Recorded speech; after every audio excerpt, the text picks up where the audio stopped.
Muito bem, estamos aqui agora começando mais um Vivenciando a Sua Fé. Esse podcast que tem levado até você histórias maravilhosas de gente que tem experiência real com o Senhor Jesus Cristo. Essa é a nossa ideia, levar história de gente real, gente que vive o cristianismo no seu dia a dia. E hoje eu estou aqui com um mega convidado, rapaz, vocês nem têm ideia.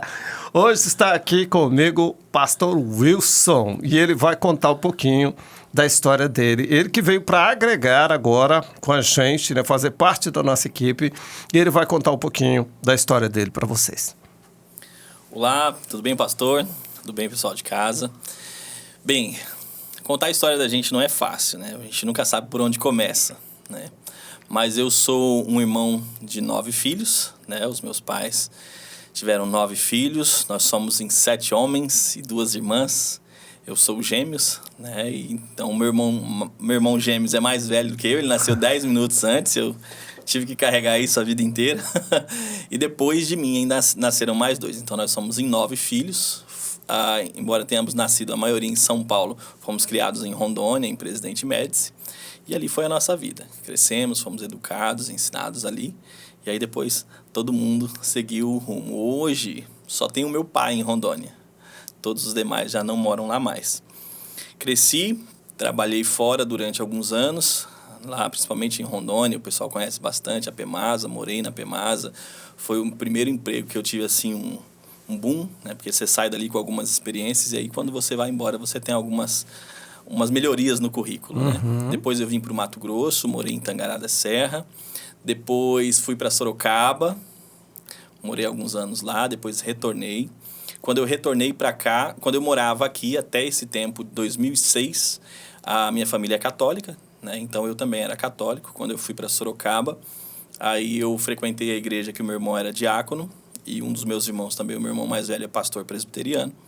E lá eu tive aí o contato com a igreja presbiteriana, onde eu era membro, né? Onde eu frequentava. É claro que eu tive contato antes, lá em Rondônia, mas assim, só de amigos mesmo, não de frequentar.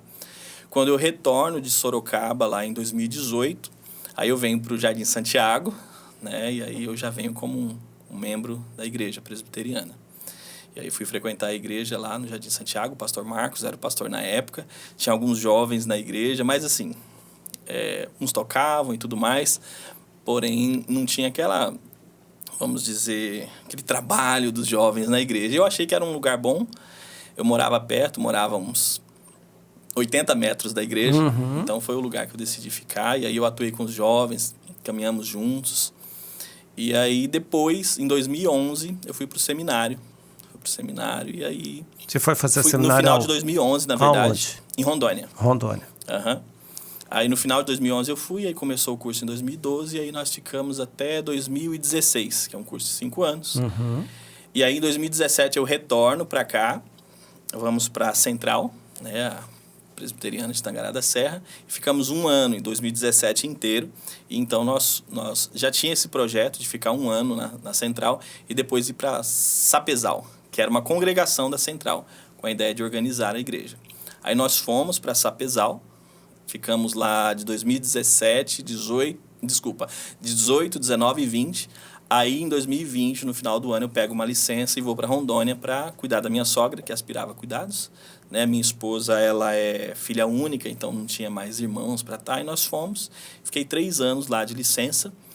Em 2022, em novembro, o Senhor recolheu minha sogra, levou para si. E aí nós ficamos mais 1 ano lá.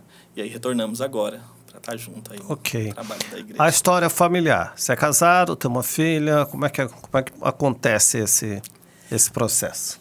A minha esposa, nós éramos amigos na adolescência. Fomos amigos, ela era de Presidente Médici, lá de Rondônia. Nos conhecíamos, éramos amigos. E aí eu fui embora. Eu fui embora em 2001.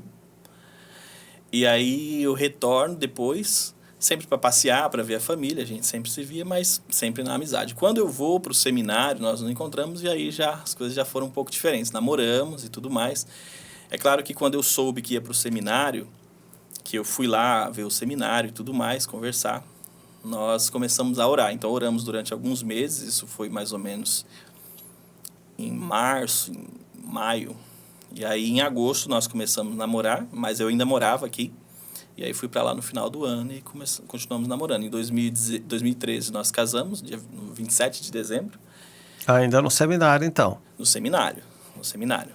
Aí... Corajoso, que seminarista que casa é? Pois é. Corajoso. Pois é, são bastante lutas.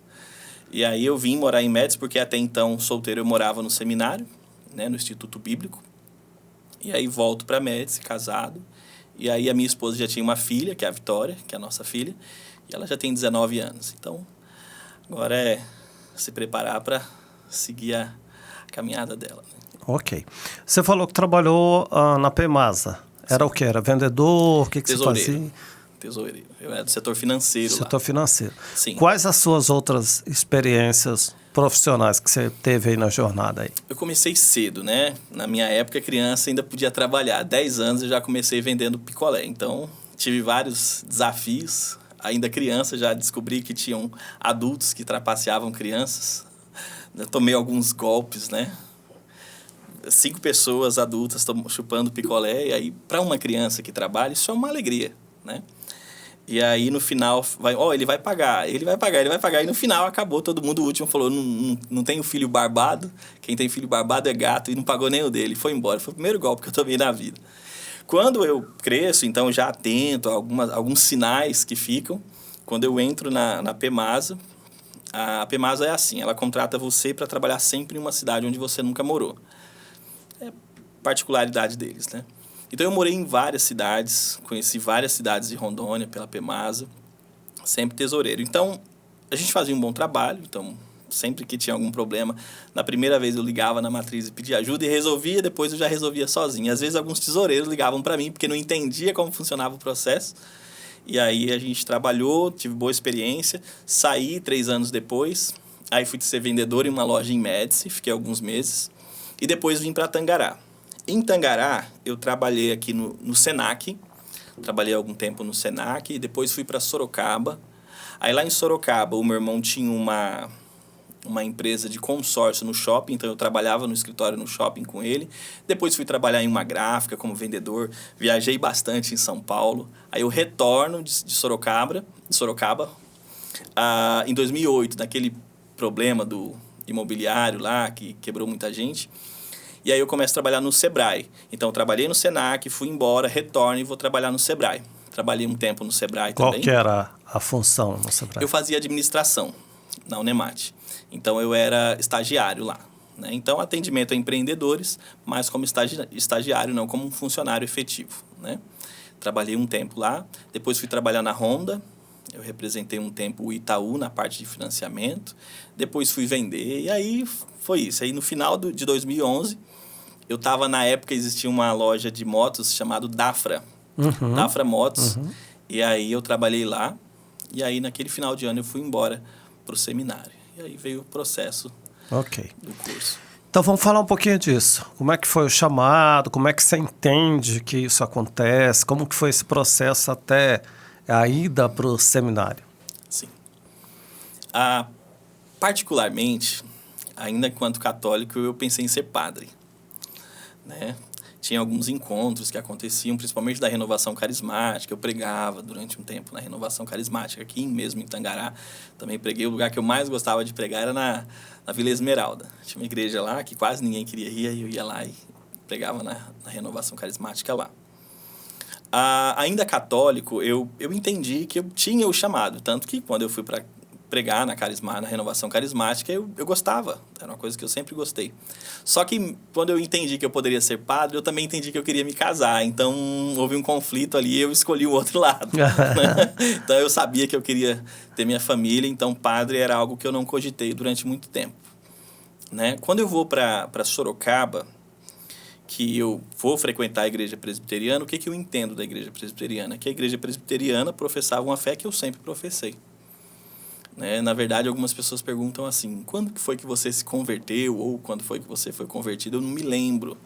Eu não tenho essa data especial como algumas pessoas têm, dizer assim, teve teve uma igual pregação... Isaías, né? Exato. O ano da morte do rei Uzias, né? Ele tem um evento ele consegue contar. Eu não tenho. Porque os meus pais, eles sempre ensinaram a gente o que era correto. E a gente fazia catequese desde pequeno. E para mim, a catequese era realmente para aprender. Então a gente lia a Bíblia em casa. Eu tive alguns embates, mesmo no começo da minha adolescência ali com o padre. Certa vez eu fiz uma pergunta e ele não tentou responder a pergunta, não gostou. Eu não me recordo da pergunta, mas foi uma pergunta bíblica. E assim, ele respondeu de uma forma que não vale a pena citar, né? Pessoa bacana, só se estressou na hora. E assim, foi bem difícil para mim na época, mas foi uma pergunta tão simples, na própria catequese, que é o lugar de perguntar, que ali você supõe ter respostas. Então, eu sempre tinha algumas dúvidas, assim, do que eu aprendia lá, mas que aqui na Bíblia, na leitura, eu entendia que era diferente. Né? Para você ter uma ideia, uma das doutrinas mais difíceis para muita gente é a doutrina da eleição, e para mim ela é muito clara desde muito cedo. Né? E assim, então a gente acaba tendo alguns embates, né? Quando eu volto de Sorocaba, então, eu vou para Sorocaba, conheço, entendo que a fé que a igreja professa era a que eu já entendia. Então, para mim, não há nenhuma dificuldade. Aí eu vou fazer catecúmenos, me torno membro da igreja. Quando eu retorno para Tangará, eu encontro outra dificuldade. Os meus amigos, que eram majoritariamente católicos, grande parte deles se afastaram de mim. Eu me lembro de uma colega que ela chegou e dizia assim, que eu cuspi no prato que eu comi. Nunca mais falou comigo, assim, não tivemos nenhum tipo de discussão, nem falta de respeito, nem nada, mas nunca mais. Perdi muitos amigos só pelo fato de não ser mais. Mas outros ficaram. Então nós temos assim uma história muito boa, né? Tenho uma história muito boa com alguns amigos, que são amigos de fato, e que independente da igreja, eles ainda assim são meus amigos, né? Então... Claro que a gente está resumindo, tem muita coisa. O chamado em si, chamado para o ministério. Ministério pastoral. Então, quando eu estava em Sorocaba, que eu era membro, então lá na igreja Filadélfia não tinha a mocidade como nós temos aqui. Eles tinham redes, então era rede de adolescente, rede de jovens, e aí vai. Eu estava na rede de jovens, e lá tinha células. Então, logo que eu me tornei membro, eu comecei a... Na verdade, antes de ser membro, eu já participava de células. E aí tinha algumas pessoas que falavam, por que você não vem ser líder de célula? E eu sempre falo, não, mas eu não sou membro ainda, vamos esperar a hora certa para fazer tudo corretamente. Né? Então, quando eu me batizei, que eu fiz a profissão de fé, e aí eu fui líder de célula e a gente trabalhou com os jovens e tudo mais. E algumas pessoas perguntavam, por que você não faz o seminário e tal? E eu sempre tive, né, o desejo de trabalhar na igreja, pregando o evangelho, ensinando e tudo mais. E aí eu pensei, eu já pensei em ser padre, e voltou toda aquela ideia, e agora dá, porque pastor pode casar. Né? Então, conversei com o pastor falou, olha, vamos trabalhar mais um tempo, vamos ver como... Porque ele não me conhecia, era natural que precisasse ver e ficasse de fato, eu tinha um chamado. Era o pastor Francisco? Pastor Francisco, que agora está em Manaus. Está em Manaus. Né? E aí conversamos e tudo mais, e aí ficamos. E aí, na época, tinha um seminário local, que eles vinham do Paraná para lá, e aí tinha aula, era uma espécie de EAD, com alguns momentos presenciais. E aí eu não fiz aquele curso. Então, depois que eu venho Então fica claro para mim lá que, quem sabe, né? Conversamos e tudo mais, e aí eu comecei a pensar na ideia, de fato, de ir para o seminário, de poder pastorear, de fato.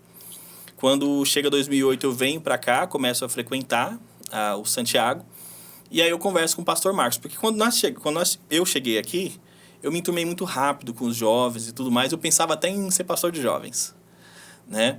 Teve um pastor, o pastor Edmar, estava no Chile, a gente até cogitou, de repente, de um dia auxiliar ele com o trabalho de jovens lá, mas na época eu não podia, né? Precisava ficar mais perto da minha sogra, então foi algo que foi só ventilado, mas não foi muito longe.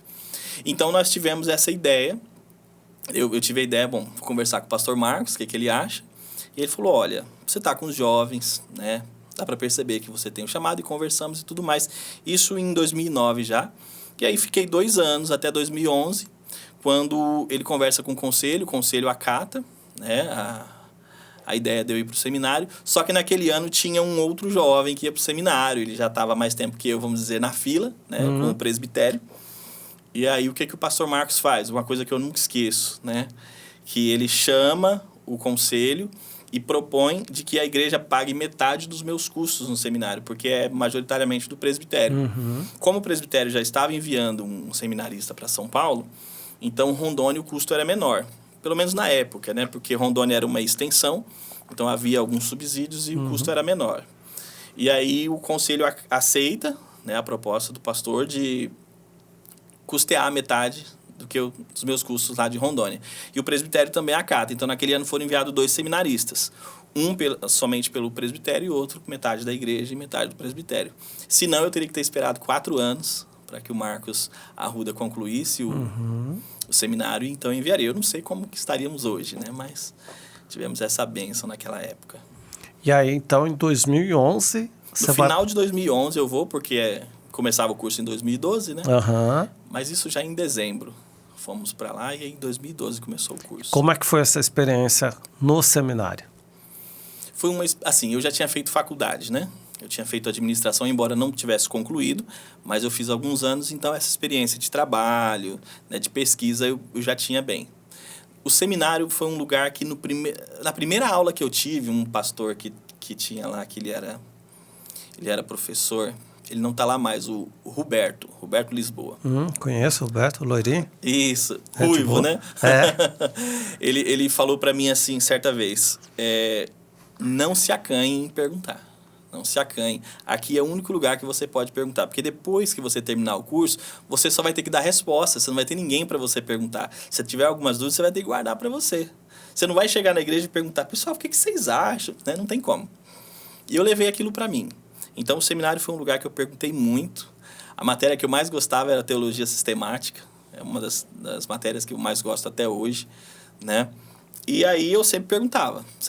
Então, a minha turma era pequena, né? Nós tínhamos 5 alunos. 5, agora me foge se é 5 ou 6 alunos. Mas era uma turma pequena, então a gente podia participar muito da aula. Não era uma turma de 40 alunos, que às vezes não dá tempo de responder todo mundo. Então, eu participava muito. Então, eu sempre tive para mim assim, teologia ou é certo ou errado. Não tem o que um acha, não tem o que o outro acha, o que ele acha. Ou tem o que é certo ou o que é errado. Ou as duas respostas que foram dadas acerca de um tema estão erradas, ou uma está errada e a outra está certa. Mas não tem como 2 respostas diferentes estarem corretas. Teologicamente, para mim, esse é o meu posicionamento. E no seminário eu pensava assim. Então, às vezes, tinha algum tema que estava sendo tratado, e aí eu não entendia corretamente, parecia que estava meio diferente. Então, eu sempre perguntei muito, sempre participei muito das aulas. Então, assim, o que eu me lembro do seminário é, de fato, eu podendo perguntar, podendo trazer questionamentos que, para mim, eram válidos, e que, de fato, às vezes, tinha alguns alunos, alguns colegas que tinham as dúvidas e não perguntavam, e aí eu perguntava, e era a dúvida da maioria. Né? Eu gostava muito. O nosso sistema exige que se faça uma exegese e uma monografia, né? Sim. Sua exegese foi no quê? Velho, Novo Testamento? O que você preferiu? Novo Testamento. Eu sempre preferi Novo Testamento. A questão da língua, eu não fui muito bom em hebraico. Né? Assim, eu tirava notas acima da média, mas assim, era suor e lágrimas, né? Mas o grego, para mim, já foi bem mais fácil, né? Então, eu trabalhei mais com o Novo Testamento, porque você tem que trabalhar minuciosamente, né? Qualquer tema que você escolhe, ou texto que você escolhe, você tem que ser minucioso. Então, na época, eu trabalhei em Coríntios, mas foi um trabalho, assim, que me deu muita dor de cabeça. Na época, assim, eu acho que o aluno que falar que esse trabalho é fácil, ou ele é muito bom, ou ele é muito mentiroso. Não, exegese é sempre muito difícil, né? Sim. A minha exegese foi no Salmo 84, então foi suor e lágrima, não, né? Um pouco recurso na minha época ainda, né? Sim. Tinha o Bible Works ali que a gente usava e tal, era uma coisa que estava chegando, né? Sim. Mas assim, era a chave bíblica, era uma série de coisas que você tinha que usar, dicionário, né? Sim. Então era bem... Hoje está muito fácil, o pessoal vai lá no Google, né? Faz tradução simultânea, o negócio está tranquilo. Era bem desafiador, assim. Vamos lá, vou te perguntar algumas coisas rápidas para você dar dicas. Leu muito, correto? 3 livros que você indicaria. Eu sou péssimo em lembrar nomes de livros. Por exemplo, as leituras que eu mais faço são em PDF. Quando eu fiquei esses 3 anos de licença lá em Rondônia, eu doei os meus livros para o seminário, porque eles ficaram em caixas, né? A gente mudava muito a casa. Para você ter uma ideia, nesses 3 anos que eu fiquei, eu morei 6 meses em Paraná, depois fui para Médici, morei um período numa casa, depois fui para outra, porque lá tem muitas casas que molham muito. Então, deu problema de goteira, não vai resolver. Você muda, doei os meus livros. Mas eu vou falar assim, eu não sei esse livro, qual que eu vou te recomendar. Eu realmente, para recomendar livro, eu sou péssimo. Sou péssimo para recomendar. Autor? Piper, para mim, é o meu favorito. Né? O John Piper, assim, ele tem conselhos muito bons. E como eu sempre quis trabalhar com jovens, então eu sempre quis poder pegar muito material que você possa aconselhar, né? Então, Piper, ele tem conselhos práticos, né? Até quando você pega uma entrevista de Piper, ele falando alguma coisa, você não vai pegar ele falando assim alguma coisa muito monótona, do sentido que você não entende o que você vai fazer com o conselho. São conselhos práticos. Você pega isso e faz isso. A Bíblia está dizendo que você tem que fazer assim, então você vai lá e faz. Né? Se você está sendo um filho rebelde, deixe de ser rebelde. Não tem uma coisa assim, como aqueles pastores que pregam assim, olha, é porque... sabe? Aí fica medindo palavras para você ver o que você vai dizer ao jovem, que você vai dizer a um casal. Piper, ele não faz isso. Ele fala assim, isso é errado. As escrituras vão dizer que isso é errado, então você tem que parar de fazer. Então eu sempre gostei das leituras de Piper, porque os conselhos e as coisas que ele ensinava são bem práticas. Né? Então eu sempre recomendo muito John Piper. Eu acho que majoritariamente... Teve contato com o Abraham Kuyper? Kuyper? É. Sim. Muito pouco, porque eu gostava muito de fazer estudos do material dele, né? Eu mais pro final do seminário, principalmente, eu pegava muito texto brasileiro, né? Eu peguei muitos textos, por exemplo, do Augusto Nicodemos, né? O Augusto Nicodemos, como estudioso, ele também é muito bom. Com certeza. Né? Tem um dos livros, assim, que eu mais li foi o livro que ele escreveu sobre o apostolado, né? Aí me pergunte o nome do livro. É um livro que eu gosto muito, né? Que ele vai falar sobre os apóstolos, no dia de hoje, que na época, pelo menos, tava um boom muito grande, né? E eu me lembro que ele faz um comentário falando que apóstolo bom é apóstolo morto, né? Porque, de fato, para ser um apóstolo, segundo as Escrituras, já não está vivo mais. Não está vivo mais. Né? Então, se era um apóstolo de verdade, já não está mais vivo. E aí surgiu uma linha de pessoas dizendo que levantaria no Brasil uma perseguição contra os apóstolos, porque alguém havia afirmado que apóstolo bom era apóstolo morto, e aí deu... Mas foi um bafafá que logo foi encerrado. Foi né? encerrado. Sim. Vamos pensar, então, em livros bíblicos. Velho Testamento você escolhe um, por quê? Novo Testamento escolhe um, por quê? Velho Testamento. É difícil escolher um só. Mas vamos lá. Ó, eu posso citar 2? Não, um. Só um. Você tá igual o André. O André chegou aqui e queria citar 2 toda hora. Tá bom, eu vou ficar com Gênesis. Gênesis, ele conta de onde nós viemos, quem nos fez... Né? Literalmente, e eu sou literal. Algumas pessoas perguntam, você acha que Gênesis é literal? Para mim é literal. Os dias em Gênesis não são milhões, milhares de anos e tal. A Bíblia vai citar que houve tarde e manhã, segundo dia, tarde e manhã, terceiro dia. É literal para mim. E a gente conhece a nossa história a partir de Gênesis. Né? A primeira promessa que nós temos de que nós seríamos resgatados do pecado está lá em Gênesis. Então, para mim, eu ficaria hoje com Gênesis. Ok, Novo Testamento. Novo Testamento. As cartas paulinas, né? Mas eu pego Romanos. Tá. Um versículo, que é um versículo que te acompanha, que faz parte da tua vida. Lógico que tem milhares, sim, e aí você tem que escolher um. E hoje eu pensei nisso, pensei nisso. E hoje eu fico com, pela graça sois salvos, mediante a fé, e isso não vem de vós, é dom de Deus, não de obras, para que ninguém se glorie. Nesse versículo eu entendo o seguinte, que a segurança na salvação, né? Porque quando nós pensamos na salvação de uma forma prática, nós pensamos assim, bom, eu vou ser salvo porque eu sou bom, né? Ou eu não vou ser salvo porque eu sou mal. E quando nós pegamos esse texto que diz o seguinte, pela graça sois salvos, mediante a fé. E isso não vem de vós, é Nem de isso Deus. vem de vós. Exato, né? Não de obras, para que ninguém se glorie. Então eu penso assim, poxa, que bacana, há uma segurança. Eu amo Jesus de todo o meu coração, eu morreria por amor a Cristo, pelo nome dele, jamais o rejeitaria. Eu peco, mas o meu pecado não é suficiente para me afastar dele. Então, se o meu amor, a minha vida é condicionada totalmente em Cristo, então eu posso ficar em paz. Muito bom, muito bom. Então vamos lá. Agora olhando para aquela câmera ali, mandar o seu recado, especialmente você hoje é secretário presbiteral de jovens, né? Sim. Então eu queria que você mandasse seu recado para os nossos jovens. Posso mandar também para os pais dos jovens? Pode mandar para os pais dos jovens. Certo. Pais, cuidem dos seus filhos. Eu sei que os pais trabalham muito e trabalhar na labuta diária desgasta. Às vezes chega cansado em casa, tudo que quer é descansar. E às vezes nós deixamos os nossos filhos para lá. Talvez damos um abraço, damos um beijo, até dizemos que amamos, mas às vezes ele dá tanto trabalho que você fala, quer saber? Então faz. Continua fazendo isso. Não faça isso. Dá trabalho. Você ser pai presente é trabalhoso. Você tem que estar na vida do seu filho. Você tem que dizer não para o seu filho. Você tem que poder dizer não e dizer, tá tudo bem.